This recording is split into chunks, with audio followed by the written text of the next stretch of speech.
नमस्कार दोस्तों, HRDIS में आप सभी का स्वागत है। आप सभी लोग कैसे हैं? आई होप आप सभी लोग अच्छे होंगे और अपनी पढ़ाई को अच्छे से कर रहे होंगे।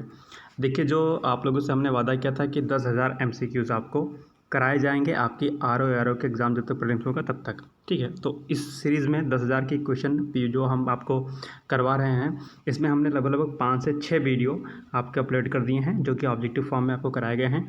प्लेलिस्ट में आप जाइएगा और 10,000 MCQ के नाम से प्लेलिस्ट बनी हुई है, वहाँ से जा कर के आप लोग ऑब्जेक्टिव को कर सकते हैं, ठीक। तो इसी क्रम में आज ये हमारा एनवायरनमेंट का सेक्शन है। तो इसमें हम कुछ लगभग 40-50 क्वेश्चन आज करेंगे और थोड़ा फास्ट करेंगे, स्पीड के साथ करेंगे। अच्छे से आप लोग इसको करते जाइएगा फटाफट और देखते रहिएगा कि कौन कौन से क्वेश्चन ऐसे हैं जो इंपॉर्टेंट है, उसको मैं बताता रहूँगा, उसको आप लोग अच्छे से कर लीजिएगा। तो बिना देरी किए हुए आज का सेशन स्टार्ट करते हैं और देखते हैं कि पहला प्रश्न आपका क्या है आज, ठीक। तो पहला प्रश्न है कि पोषक चक्र जो कभी कभी पत्थरों के अपक्षय से प्रभावित होता है, क्या होता है वो? ऑप्शन नंबर सी है इसका, फास्फोरस चक्र कहलाता है इसका, ठीक। सेकंड क्वेश्चन है, वह पोषक चक्र जो सूर्य के प्रकाश से सीधे संचालित होता है, क्या कहलाएगा? कार्बन साइकिल कहलाएगा। ध्यान रखिएगा कि कार्बन साइकिल 3-4 प्रकार की साइकिल्स होती हैं, जैसे कि कार्बन साइकिल, नाइट्रोजन साइकिल और आपकी ऑक्सीजन साइकिल, ठीक है। और जो आपका भूजैव रासायनिक चक्र जो चक्र होता है, यानी कि बायोजियोकेमिकल जो साइकिल होती है, इनको आपको अच्छे से पढ़ लेना है। इससे प्रश्न आपके अक्सर परीक्षा में पूछे जाते हैं, ध्यान रखिएगा। चलिए नेक्स्ट क्वेश्चन देखते हैं कि पारिस्थितिकी तंत्र में अवयवों के चक्र को कहा जाता है, इसको कहा जाएगा भू रासायनिक चक्र, यानी कि बायो जियोकेमिकल साइकिल। इसका राइट आंसर बी हो जाएगा। चलिए नेक्स्ट क्वेश्चन, निम्नलिखित में से सही कथन है, ठीक। तो इसका जो सही कथन हो जाएगा वो हो जाएगा डी ऑप्शन, यानी कि उपरोक्त सभी सही हैं इसमें। यानी कि प्रवाल भित्ति प्रक्रिया है, कोलर रीफ सिस्टम की उत्पादकता सबसे अधिक होती है, रेगिस्तान कम उत्पादन क्षमता का क्षेत्र है और गन्ने की उत्पादकता अधिक है, ठीक। तो ध्यान रखिएगा। नेक्स्ट क्वेश्चन, 6 मौलिक जैविक तत्व हैं, इंपॉर्टेंट है क्वेश्चन, ध्यान रखिएगा, ये अक्सर आपसे परीक्षा में पूछ लेता है। तो जो 6 मौलिक जैविक तत्व हैं वो हैं कार्बन आपका CHONSP, यानी कि carbon, hydrogen, oxygen, nitrogen, sulphur और फास्फोरस, ये आपके 6 जो है मौलिक जैविक तत्व हैं, ध्यान रखिएगा। नेक्स्ट क्वेश्चन, अवयव जो अल्पास के रूप में आवश्यक होते हैं, BPSC का क्वेश्चन है, ध्यान रखिएगा, आपसे प्रश्न पूछ सकता है। इसका राइट आंसर ए हो जाएगा, यानी कि आपका Mn है, ठीक है, यानी कि Mn हो गया, बी है और बोरान यानी कि जिंक, कॉपर, मोलिब्डेनम और Ci है आपका, ठीक है। तो इसे भी ध्यान रखिएगा। आइए नेक्स्ट क्वेश्चन पर चर्चा करते हैं कि नेक्स्ट क्वेश्चन आपका कौन सा है। 7 नंबर क्वेश्चन है कि उपभोक्ता स्तर पर संग्रहित ऊर्जा को कहते हैं, तो इसको कहते हैं सेकेंडरी प्रोडक्टिविटी, यानी कि द्वितीयक उत्पादकता कहलाएगा, सी जो है इसका राइट आंसर हो जाएगा। नेक्स्ट क्वेश्चन, निचले स्तर से ऊंचे स्तर पर ऊर्जा का प्रवाह कम क्रम से घटता जाता है, इसे समझा जाता है किससे? ऊष्मागतिकी के द्वितीय नाम से, तो ठीक है। तो ऊष्मागतिकी का जो द्वितीय नाम है इसे आप लोग पढ़ लीजिएगा। ये दरअसल साइंस का क्वेश्चन है, लेकिन एनवायरनमेंट में उन्होंने डाल दिया है, तो ध्यान रखिए, यानी कि ऊष्मागतिकी के जो द्वितीय नियम है उसको आप लोग पढ़ लीजिएगा। आस्थापन यानी कि SS से अभिप्राय होता है, इंपॉर्टेंट क्वेश्चन है, ध्यान रखिएगा। स्थापना से, आस्थापन का संबंध स्थापना से है, ध्यान रखिएगा। नेक्स्ट क्वेश्चन, पारिस्थितिकी अनुक्रमण यानी कि इकोलॉजिकल सक्सेशन, ये जो टॉपिक है ना, पारिस्थितिकी अनुक्रमण, ये बहुत इंपॉर्टेंट है, इसको आप लोग रेफरेंस बुक से पढ़ लीजिएगा और इस पर एक मैं वीडियो भी अपलोड कर दूंगा। तो पारिस्थितिकी अनुक्रमण का सर्वप्रथम अध्ययन किसने किया था? तो इसका जो राइट आंसर है सी, हुल्ट द्वारा। चलिए नेक्स्ट क्वेश्चन, नाइट्रोजन यौगिकीकरण करने वाले प्रमुख जीवाणु कौन कौन से होते हैं? इसका जो राइट आंसर है वो है ए, केवल 3 और 4, यानी कि फ्रैंकिया और अजेस्पेरेलम, ठीक। ये आपके जो है नाइट्रोजन को फिक्सेशन करने वाले कुछ ये क्या हैं? बैक्टीरिया हैं, जीवाणु हैं। नेक्स्ट क्वेश्चन, अनुक्रमण क्रिया के आक्रमण में होता है, क्या होता है? तो इसका राइट आंसर हो जाएगा डी, यानी कि उपयुक्त सभी, यानी कि अनुक्रमण की प्रक्रिया में अभिगमन होता है, यानी कि माइग्रेशन होता, आस्थापन यानी कि SS होगा, एकत्रीकरण यानी कि कलेक्शन होगा। तो ये तीनों ही प्रक्रियाएं आपके अनुक्रमण में होती हैं, ध्यान रखिएगा। आइए नेक्स्ट क्वेश्चन पर चर्चा करते हैं, कार्बन चक्र में जीवाणु की भूमिका क्या है? तो इसका जो राइट आंसर है वो हो जाएगा आपका डी, यानी कि आपका उपयुक्त सभी। तो इसके अंतर्गत क्या आएगा कि कार्बन चक्र में रासायनिक संश्लेषण द्वारा कार्बन डाइऑक्साइड का क्या होता है? स्थिरीकरण होता है। बी, प्रकाश संश्लेषण द्वारा कार्बन डाइऑक्साइड का स्थिरीकरण होता है। सी, सकल मृत कार्बनिक पदार्थों का अपघटन भी होता है। तो ये तीनों ऑप्शन उपयुक्त सही हैं। नेक्स्ट क्वेश्चन, अनुक्रमण यानी कि सक्सेशन में सबसे निर्णायक भूमिका कौन निभाता है? तो जलवायु जो है इसमें सबसे निर्णायक भूमिका निभाता है, यानी कि सी ऑप्शन आपका राइट हो जाएगा। नेक्स्ट क्वेश्चन, सबसे कम जैव विविधता देखी जाती है कहाँ पर? नवीन समुदायों में, यानी कि सी जो है उसका राइट आंसर है वो हो जाएगा ऑप्शन सी नंबर, नवीन समुदायों में। नेक्स्ट क्वेश्चन, एक क्षेत्र के वनस्पतियों का समूल विनाश वन की आग द्वारा है, तब वहाँ पर अनुक्रमण प्रारंभ करने के लिए सबसे पहले कौन सा समुदाय प्रकट होगा? तो वो प्रकट होगा आपका घास। सी ऑप्शन आपका राइट है। नेक्स्ट क्वेश्चन, वह प्रजाति जिसका प्रभाव पारिस्थितिकी तंत्र या समुदाय पर क्रांतिकारी व प्रभावकारी होता है उसे क्या कहेंगे? उसे कहेंगे की स्टोन प्रजातियाँ कहते हैं। और की स्टोन प्रजातियों को मैंने क्लास में आपको समझा रखा है, पढ़ लीजिएगा वहाँ से, इंपॉर्टेंट है, की स्टोन प्रजातियाँ इंपॉर्टेंट है, पढ़ लीजिएगा। नेक्स्ट क्वेश्चन पे बात करते हैं, समुदाय सदस्यों के समुच्चयन या पुंज को व्यक्त करता है जो, इसका राइट आंसर बी हो जाएगा, विभिन्न प्रजाति के हो सकते हैं। यानी कि समुदाय सदस्यों के समुच्चयन या पुंजन को व्यक्त करता है, क्या कहलाएगा? विभिन्न प्रजाति के वो जो हो सकते हैं, विभिन्न प्रजाति के हो सकते हैं। नेक्स्ट क्वेश्चन, फिर कीस्टोन प्रजाति के ऊपर क्वेश्चन है कि जीव जो एक समुदाय में प्रभावी होते हैं और सूक्ष्म जलवायु व समुदाय संरचना को परिवर्तित करते हैं उन्हें क्या कहते हैं? उन्हें कीस्टोन प्रजाति कहते हैं, ध्यान रखिएगा। चलिए अब कुछ और क्वेश्चन आप देखते हैं। ठीक, देखिए एक क्वेश्चन है कि ये क्ले बसिएला, ठीक है, यह एक है, ये क्या है? एक नाइट्रोजन फिक्सेसिंग जो है क्या कहते हैं, एक क्या कहते हैं, बैक्टीरिया है, तो इसको ध्यान रखिएगा। ठीक, यानी कि राइट आंसर आपका क्या हो जाएगा? ए हो जाएगा। चलिए, और इसमें से कुछ महत्वपूर्ण प्रश्न पर हम बात करेंगे। देखिए क्वेश्चन है कि पौधे और जानवरों के विभिन्न कार्बनिक अणुओं में जो रासायनिक बंध ऊर्जा उपस्थित हैं वे भौतिक वातावरण में मुक्त होते हैं। इसका राइट आंसर हो जाएगा आपका डी, उपयुक्त सभी। आइए इसकी व्याख्या देखते हैं कि कोशिकीय अपघटन के द्वारा इसमें होगा, शोषण द्वारा होगा, ह्यूमस बनाना और खनिजीकरण द्वारा। ठीक, तो क्वेश्चन क्या था कि पौधे और जानवरों के विभिन्न कार्बनिक अणुओं में जो रासायनिक बंध ऊर्जा उपस्थित हैं वह भौतिक वातावरण में मुक्त होते हैं। ठीक है, तो इसका उपयुक्त सभी आंसर इसका हो जाएगा। निम्नलिखित में से कौन सा कथन सत्य है? बी इसका राइट आंसर हो जाएगा। ठीक है, यानी कि शाकाहारी सर्वथा कीस्टोन प्रजाति होते हैं, ये एक इंपॉर्टेंट पॉइंट है, ध्यान रखिएगा।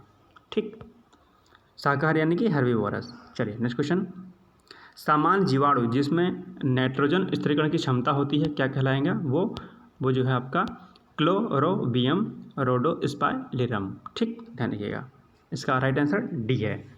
नेक्स्ट क्वेश्चन, अधिकतम प्रकाश संश्लेषण होता है, ठीक है, इसका जो राइट आंसर हो जाएगा वो हो जाएगा आपका डी, डायटम्स और डायनोफ्लैजिलेट्स द्वारा। ठीक है, राइट आंसर इसका डी हो जाएगा, ध्यान रखिएगा। चलिए नेक्स्ट क्वेश्चन पर बात करते हैं। फसल के मैदान में खाद का उपयोग अच्छी पैदावार के लिए ह्यूमस को जलाने की प्रक्रिया प्राकृतिक रूप से मनुष्यों के सीधे हस्तक्षेप को प्रदर्शित करती है। इसका राइट आंसर क्या हो जाएगा? डी हो जाएगा सभी, यानी कि पोषण चक्र में, खनिज चक्र में, पोषण तत्व। ठीक है, नेक्स्ट क्वेश्चन 30 क्वेश्चन नंबर है कि पारिस्थितिकी तंत्र में स्वनियंत्रण होता है उपरोक्त सभी द्वारा, यानी कि राइट आंसर इसका डी हो जाएगा। ये उपरोक्त सभी के द्वारा यानी कि जांच और संतुलन द्वारा, शिकार परभक्षी पारस्परिक क्रिया द्वारा, ऊर्जा प्रवाह और सही खाद्य श्रृंखला द्वारा। ठीक, नेक्स्ट क्वेश्चन इंपॉर्टेंट है कि उच्च श्रेणी के उपभोक्ता ऊर्जा प्राप्त करते हैं प्राथमिक और द्वितीयक उपभोक्ताओं से, ध्यान रखिएगा, इंपॉर्टेंट क्वेश्चन है आपका। ठीक, नेक्स्ट क्वेश्चन ये भी इंपॉर्टेंट है आपका 32 क्वेश्चन नंबर कि क्लॉस्ट्रिडियम का नाइट्रोजन का स्थिरीकरण करता है कौन? अवायवीय, यानी कि एनारोबिकली। ठीक है, एनारोबिकली यानी कि जिसमें ऑक्सीजन की डिमांड नहीं होती है। एरोबिक और नॉन एनारोबिक आपने सुना होगा। ठीक है, अधिपादप का अच्छा उदाहरण क्या है? तो अधिपादप यानी कि अधिपादप का अच्छा उदाहरण क्या है? ए, इसका राइट आंसर हो जाएगा, यानी कि लाइकेंस और आर्किड्स जो है अधिपादप के एक अच्छे उदाहरण हैं। नेक्स्ट क्वेश्चन, अनुक्रमण के अंतिम समुदाय को क्या कहा जाएगा? तो इसको कहा जाए क्लाइमैक्स कहा जाएगा, क्लाइमैक्स समुदाय यानी कि चरम समुदाय से बोला जाएगा। नेक्स्ट क्वेश्चन, पारिस्थितिकी तंत्र में ऊर्जा का प्रवाह क्या होता है? निचले से उच्च ऊर्जा स्तर में होता है, ये भी मैंने आपको पढ़ा रखा है, इंपॉर्टेंट क्वेश्चन है, ध्यान रखिएगा। नेक्स्ट क्वेश्चन, नाइट्रोजन यौगीकरण में परिवर्तन होता है ए और बी दोनों द्वारा, यानी कि नाइट्रोजन का अमोनिया में। ठीक है, नाइट्रोजन फिक्सेशन नहीं पूछ रहा है, यानी तो नाइट्रोजन का अमोनिया में और नाइट्रोजन का नाइट्रेट में, ध्यान रखिएगा। ठीक है, और पौधे जो नाइट्रोजन को लेते हैं किसके फॉर्म में लेते हैं? ये भी प्रश्न पूछ लेता है आपसे परीक्षा में अक्सर। तो पौधे जो है यानी कि जो प्लांट्स होते हैं नाइट्रोजन को नाइट्रेट के फॉर्म में लेते हैं, ध्यान रखिएगा। ठीक, चलिए नेक्स्ट क्वेश्चन, एक सूक्ष्मजीवी दूसरे सूक्ष्मजीवी को अपने आसपास उगने से रोकता है, जिसे क्या कहेंगे? उसे बोलेंगे विरोध। ठीक है, चलिए नेक्स्ट क्वेश्चन, निम्नलिखित में से स्पर्धा है यानी कि कंपटीशन किसमें है? तो ऋणात्मक पारस्परिक क्रिया, इसका जो राइट आंसर बी हो जाएगा। चलिए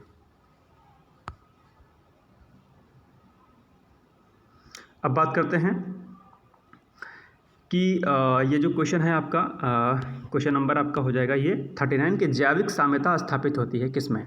ठीक है, तो इसका जो राइट आंसर हो जाएगा वो हो जाएगा आपका डी, यानी कि जैविक साम्यता आपके उत्पादक, उपभोक्ता और अपघटक के द्वारा होगी, ध्यान रखिएगा। नेक्स्ट क्वेश्चन, पौधों और जंतुओं और सूक्ष्मजीवों के मध्य पारस्परिक संबंध आवश्यक होते हैं उपरोक्त सभी के लिए, यानी कि प्राकृतिक आपदा के लिए, खाद्य श्रृंखला और खाद्य जाल के लिए, ऊर्जा प्रवाह और खनिज चक्र के लिए, ध्यान रखिएगा। नेक्स्ट क्वेश्चन, समुद्र में कुल प्रकाश संश्लेषण में समुद्री पादपों का योगदान कितना हो जाएगा, 90% होता है, ध्यान रखिएगा, इंपॉर्टेंट है।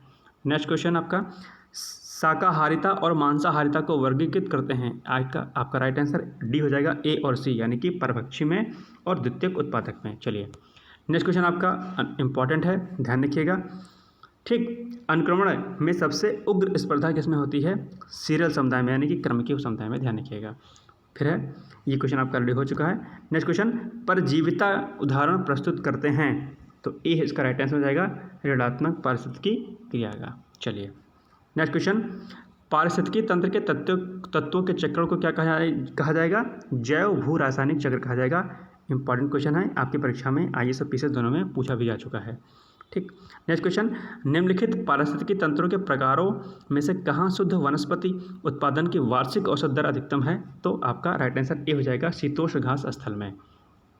नेक्स्ट क्वेश्चन, जैव भू रासायनिक चक्र विभिन्न सरल और जटिल मार्गों से कार्यशील होता है तथा इस दौरान तत्वों का वितरण, पुनर्व्यवस्था तथा पुनर्चक्रण जीवमंडलीय पारिस्थितिकी तंत्र में किन प्रावस्थाओं यानी कि फेजेस से होकर संपन्न होती है, तो उपरोक्त सभी से, यानी कि वायुमंडलीय, जैविकीय और अवसादीय से। ठीक, अब बात करते हैं कुछ अलग क्वेश्चंस के, नेक्स्ट क्वेश्चंस की।